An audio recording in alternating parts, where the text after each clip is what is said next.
Baytaktın avtolog ýolyan kärhanalarynyň biriniň işäri elektrik togundan helak boldy. Pajygaly ýagdaý 30-njy mikroraýonda ýüze çykdy. Adatlyk radiosynyň habarçysy bu ýagdaýyň jekmejekliklerini anyklady.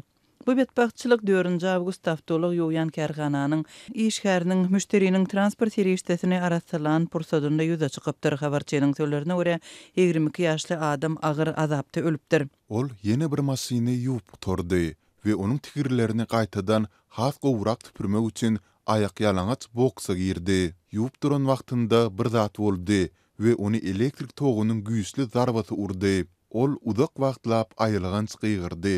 Ýöne başga işçiler aljyraňy ýagdaýda enjamyň elektrik üçünçiligini wagtynda üçürüp bilmediler. Beden deformasiýa boldy we garaldy. Onuň gözleri hanasyndan çykdy. Dip habarçymyz şaýatlara salgylanyp gurrun berdi. Habarçylar merhumyň adynyň wepadygyny, onuň ýyzynda aýalynyň we çagatynyň galyndygyny anykladylar. Maşgala ikinji çagatyna garaşardy. Helakçylygyň bolan ýeri avtolog ýuwyan kärhanasy Aşgabatyň 30-njy etrapçysynda ýerleşýär. Betbagtçylykdan soň wakanyň bolan ýerine dürli gulluklaryň köp sanly wekilleri barypdyr. Hususy kärhananyň eýesi tutsak edilipdir, enjamlar alınıp gidilipdir we avtolog ýuwyan ýeriň jaýy möhürlenipdir.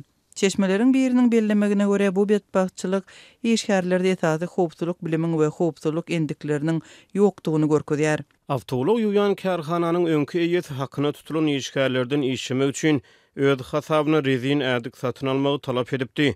Häzirki eýesi avtolog ýuwulýan ýeri kämilleşdirdi we daşky görnüşini gowulaşdyrdy. Näme üçin tok näsalygy ýüze çykdy we muňa eýesi günäkärmi bu näwelli? Dip çeşmeýdär. Baytaktın hususy kärhanalarynda elektrik awzallarynyň barlyklary we howpsuzlyk düzgünleriniň berjay edilmeginiň gözegçiligi ýygyderli geçirilýär. Köp sanly barlyklar we avtologlary ýuwyan hem awatlayan kärhanalaryň ýapylmagy barada birnäçe habar berilipdi. Habarçylar ýurtda avtolog ýuwmak we awatlamak bilen meşgullanýan müňlerçe kärhananyň bardygyny habar berdi. Resmi statistika eleterli däl.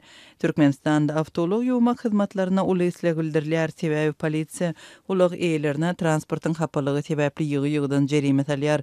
Avtolog eýleri bolsa gumly we tozanly ýurtda ýollaryň hem hiliniň pestigi sebäpli ulaglary ýygy-ýygydan ýuwmaly bolýanlygyny aýdýarlar we esasanam o ýerlerinde azajyk ýağışdan soň hem ýollaryň batga öwürlýänligini belliýärler. Bu aralykda Aşgabatda elektrik togunyň urmagy zerarly helakçylykly ýagdaýlar wagtal ýüze çykýar.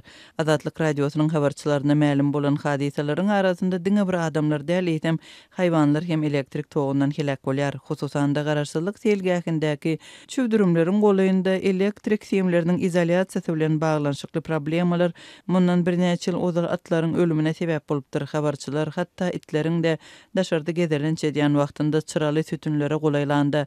Elektrik togunyň urmagy sebäpli ölýän ýagdaýlary barada habar berdiler. Türkmenistanda döwlet gözegçiligindäki habar beriş serişdeleri helakçylykly ýagdaýlar barada maglumat bermeýärler.